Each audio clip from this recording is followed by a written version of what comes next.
বাংলাদেশের মানুষের কথা বলার অঙ্গীকার নিয়ে প্রকাশিত দৈনিক প্রভাতী বাংলাদেশের তৃতীয় প্রতিষ্ঠাবার্ষিকী উপলক্ষে গাজীপুরের শ্রীপুর সাফারি পার্কে অনুষ্ঠিত হয়েছে বর্ণাঢ্য সাংস্কৃতিক ও মিলন মেলা।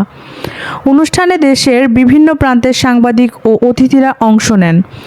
সাংবাদিকতার মানোন্নয়ন ও ভবিষ্যৎ পরিকল্পনা নিয়ে ছিল প্রাণবন্ত আলোচনা। বিস্তারিত দেখুন আমাদের ময়মনসিংহ বিভাগীয় ব্যুরো চিফ মোহাম্মদ মাহবুবুল আলমের প্রতিবেদনে। আমাদের অনুষ্ঠানে ধন্যবাদ। প্রবাসী বাংলাদেশের পক্ষ থেকে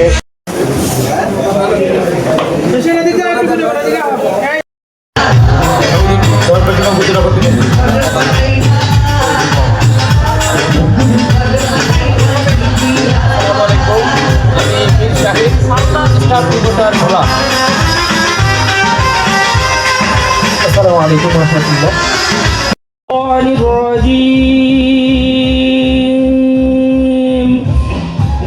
আন্তরিক শুভেচ্ছা ও অভিনন্দন।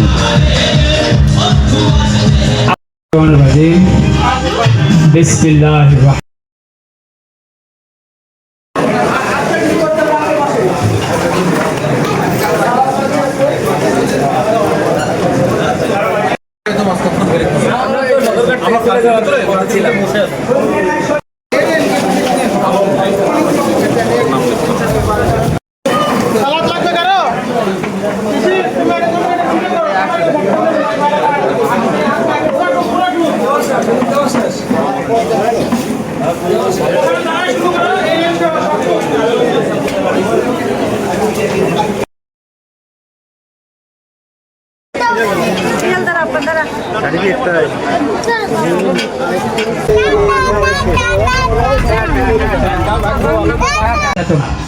যে কোনো হয়তো শ্রমিক হবে, গার্মেন্টস বিবেক দেশ চালাতে চারটা স্তম্ভ লাগে, যেমন চারটা স্তম্ভ লাগে গড়ের, ঠিক দেশ চালাতে চারটা স্তম্ভ লাগে।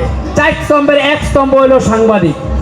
অতএব আমরা বিবেক যারা এখানে আছি, আমাদের দৈনিক প্রভাতী বাংলাদেশে যে আমরা আছি, আপনারা হয়তো অনেকে, আমি একজন হচ্ছে নগণ্য ব্যক্তি। আজকে আমাদের এই যে প্রোগ্রামটি আয়োজন করা হয়েছে, তো এটা হলো যে 1 মাস যাবৎ ধরে কিন্তু আমরা এই আয়োজন করেছি যে প্রোগ্রাম করবো দৈনিক প্রভাতী বাংলাদেশের প্রতিষ্ঠা বার্ষিকী। কিন্তু দুঃখের বিষয়, কালকে রাত্রে যখন সবাই বের হয়ে যায়, তারপর থেকে কিন্তু আমরা একটু অন্যরকম দেখতে পাই। তারপর যখন জানতে পারছি, তখন কিন্তু চিন্তা করছি যে দৈনিক প্রভাতী বাংলাদেশ এটা কিন্তু আমার একক কোনো প্রতিষ্ঠান না, আমাদের হচ্ছে সকলের এই প্রতিষ্ঠান।